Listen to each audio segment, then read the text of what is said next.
Testing a new 6 amp hour battery. This is a lithium iron phosphate battery, 6 amp hours from FLLY Power Rower. FLLY Rower. I don't know where they come up with these names. This is a $29 battery on Amazon, rated for 6 amp hours. We're going to test it right now. Ham Radio 2.0, reviews, news, and how-tos of things that are new in ham radio. Thanks for joining the channel today. Guys, this is another battery test. I've been having some really good results with these battery tests. Lots of really good feedback from all the people that have watched my previous videos. I tested 2 or 3 batteries so far. So I wanted to take one, because a lot of the people with that Dakota 7 amp hour battery came along and said, well, you can get a cheaper battery than that on Amazon. I wasn't testing a cheap battery. I was testing a high quality battery. Surely you can tell the difference. Moving on. This is actually the cheapest battery I could find on Amazon right now.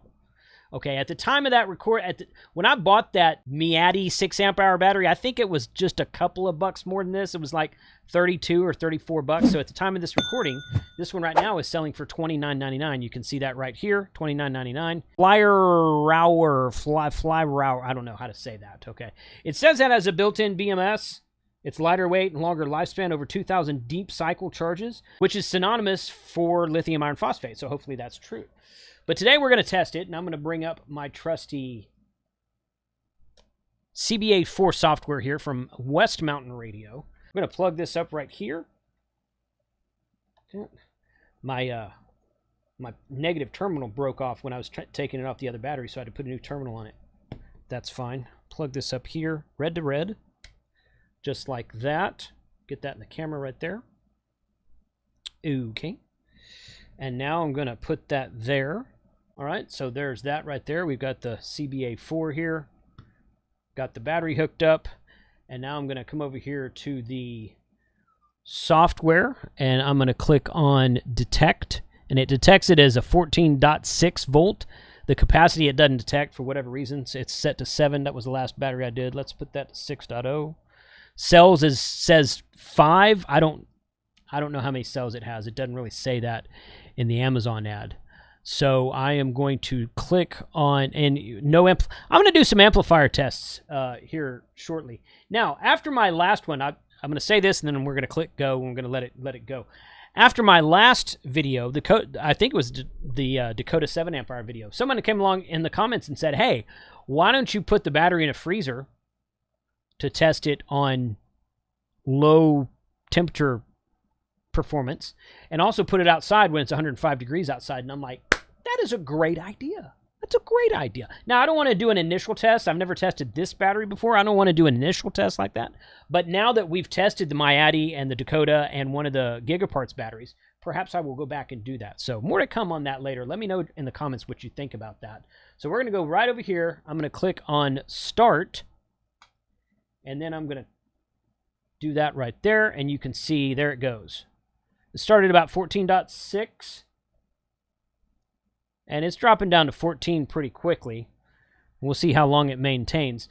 The last video I did had the drop-off at the very end, and someone commented, oh yeah, that's the BMS kicking in to keep it from going too low to damage the battery. Yes, and that is correct. So we'll see how long this one goes. I'm going to put it on pause, let this finish, and I'll be back with you.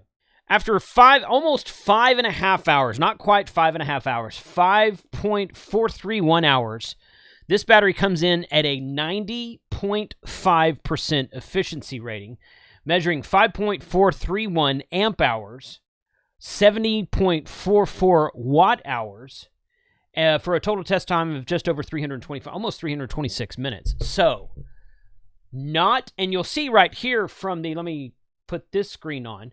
So this is the graph right here, and you can see that it kind of just gradually started dropping and gradually started dropping. And finally, the test stopped when it hit 12.5 volts on the battery, which I guess is good and bad. It's surprising that it didn't just drop off. It just shut off.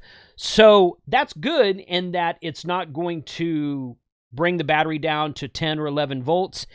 And it's going to shut it off at 12.5 volts, so that's going to protect the battery. So the BMS the BMS that it claims to have appears to be working. That's good. Why it didn't drop, why it just shut off and didn't kind of like drop like the previous batteries, like the previous battery tests we've done with the higher quality batteries, where we know that the BMS is there. Why it didn't do that, I don't know. It's just maybe just the way it read, something about the BMS setting. I don't know enough about that to say exactly what happened there. But regardless of that, this Flyrower, FLLYROWER, this 6 amp hour $29 battery on Amazon. You know what? I think for what it is, for $29, and you're probably not going to get as many charge cycles out of it as you would a Dakota or a Bioenno battery, but for what it is, I'm not too disappointed. Check out the link in the description below for a link to this battery. Thanks for watching.